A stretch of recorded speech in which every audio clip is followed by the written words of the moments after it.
Utah officially has a new U.S. attorney. Our federal top cop, Trina Higgins, is a trailblazer, but she's also close to her roots.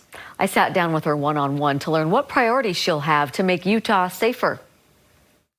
You are the first woman appointed by a president to this office. How big of a deal is it, and how do you feel about that? This is a glass ceiling that should have been broken a long time ago, but I am honored and excited to be the first woman to break this glass ceiling and to serve at this time when it's so important to have women's voices in all levels of leadership. Trina Higgins is used to blazing a trail. She grew up in West Bountiful riding horses and dared to go to college when school counselors advised against it. As U.S. Attorney for Utah, she's pledging to be tough on crime. We're trying to come up with a really targeted approach to address violent crime By prioritizing jobs, housing, and treatment for felons re-entering the community. Recidivism is a huge problem in the area of violent crime.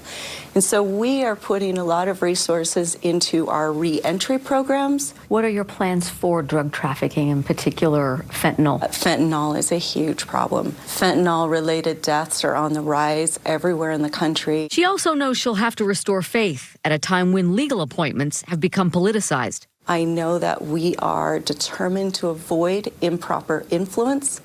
We are determined to build confidence in the rule of law, and that's what we'll do. After law school at the U of U, she served in the Salt Lake County DA's office as an assistant United States attorney and worked for the State Department overseas in embassies in Malta and Cyprus.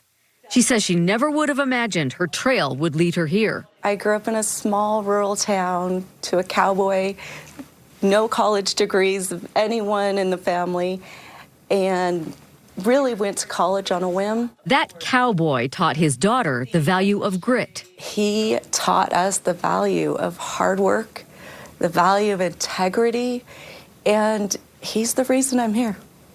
He's the one that convinced me that I could do anything I set my mind to. It's unfortunate that he's not here for this. He would be so impressed and so surprised. You obviously love Utah.